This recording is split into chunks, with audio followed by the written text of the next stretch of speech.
Gaurkoan, bigarren mailako inekuazioak zer diren eta nola ebazten diren ikasiko dugu.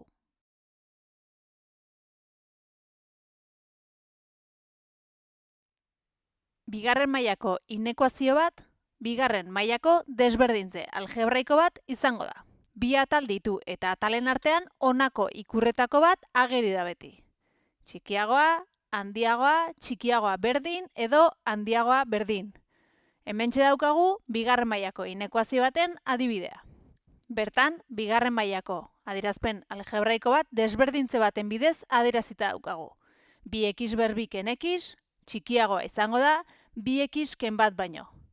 Bigarren mailako inekuazioen soluzioa ez da balio zehaz bakar bat izango. Tarte baten bidez adierazitako multzo bat baizik.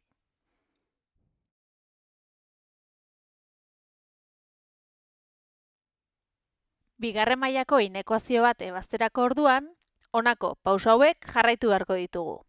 Nola egin ikasteko honako adibide hau garatuko dugu. Lehenengo, inekuazioa bigarren mailako ekuazio bihurtuko dugu eta ebatzi egingo dugu bigarren mailako ekuazio hori. Gure adibidea x berbi ken 2x ken 3 txikiagoa 0 inekuazioa ekuazio bihurtu dugu. X berbi ken 2x ken 3 berdin 0. Orain, bigarren mailako ekuazio oso bat daukagunez, formula aplikatuta ebatziko genuke. Bigarren mailako ekuazioak nola ebazten diren gogora ekartzeko, gogoratu kanalean eskuragarri duzuela bigarren mailako ekuazioak bideoa. Kasu honetan, bigarren mailako ekuazioaren soluzioak 3 eta -1 dira. Behin lehenengo pausoa bukatuta, ekuazioaren erroak edo soluzioak zuzen errealean adieraziko ditugu. Gure kasuan, zuzen errealean, -1 eta 3 adierazi ditugu.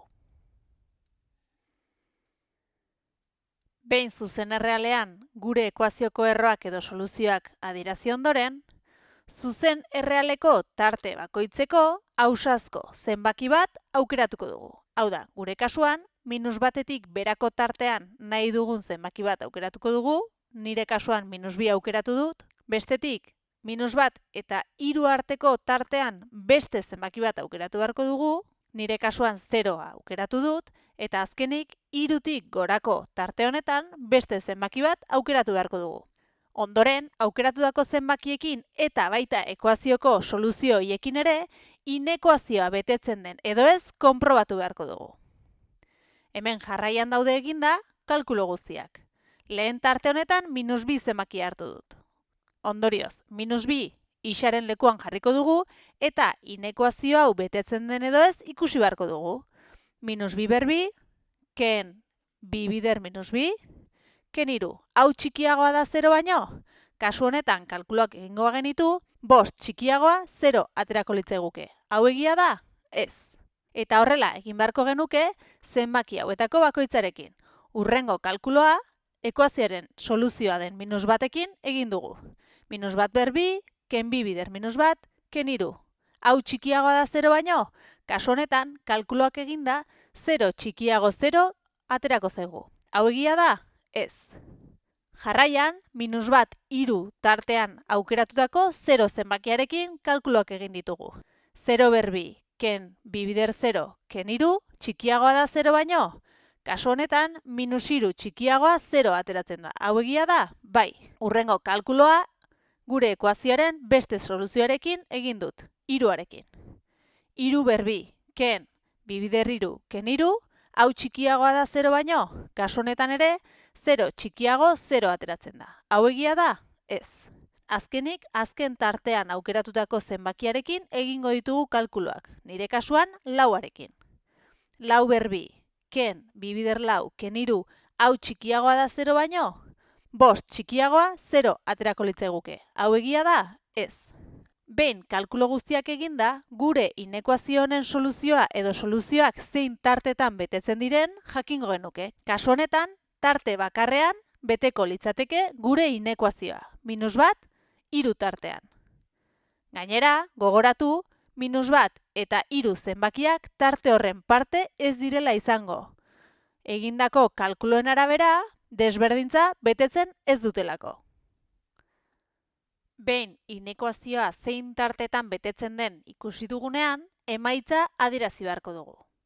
Aurreko inekuazioen bideoan ikusi genuen moduan, 3 modutara adieraz daiteke emaitza hau.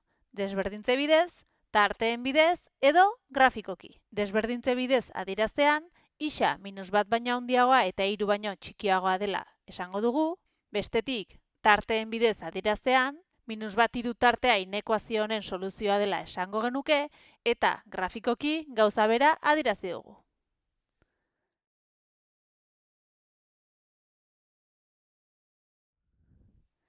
Bideo honetan ikasitakoa praktikan jartzeko ordua iritsi da, eta horretarako honako adibide hau garatuko dugu. Isa berbi, ken 2 isa, ken 7 hau txikiagoa da 5 ken isa baino. Lehenengo, oraintxe ikasi dugun moduan, inekuazioa bigarren mailako ekuazio bihurtuko dugu eta ebatzi egingo dugu. Horretarako, desberdintzea berdintze bihurtuko dugu. Bigarren mailako ekuazio hau ebazteko, lehenik, gai guztiak berdintzaren ezkerraldera pasako ditugu. Behin eraiketa guztiak eginda, modu honetan geldituko zaigu bigarren mailako ekuazioa. Isa berbi, ken isa, ken 12, berdin 0. Bigarren mailako ekuazio hau ere osoa denez, formula bidez ebatziko dugu. Soluzioak 4 eta -3 dira.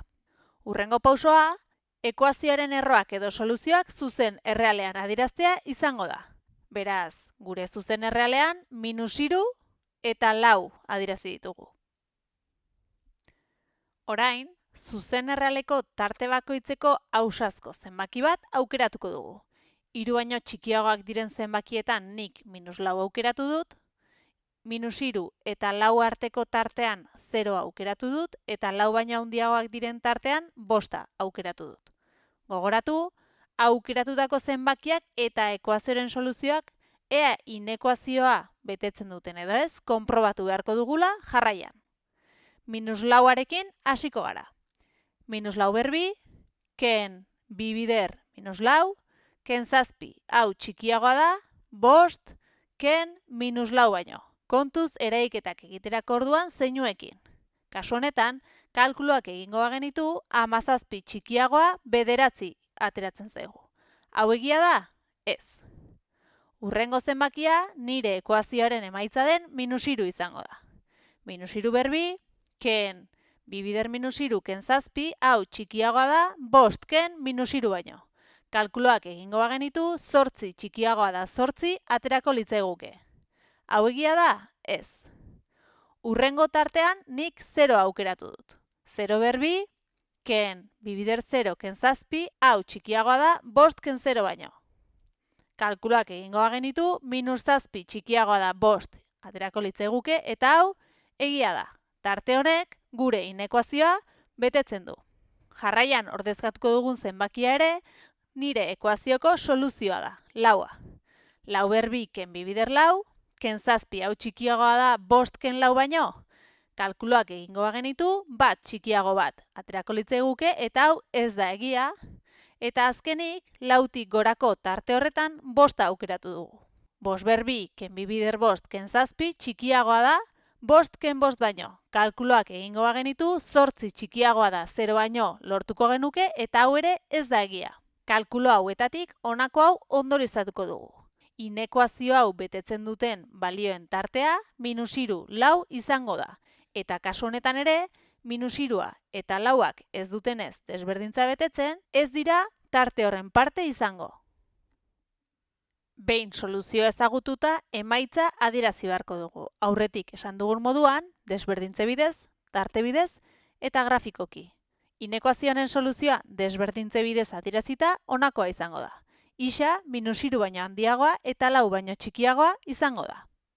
Tarte bidez adierazita, -3 4 tartea izango da inekuazioaren soluzioa eta berdina grafikoki adierazi dugu. -3tik 4ko tartea bi hauek barnean hartu gabe.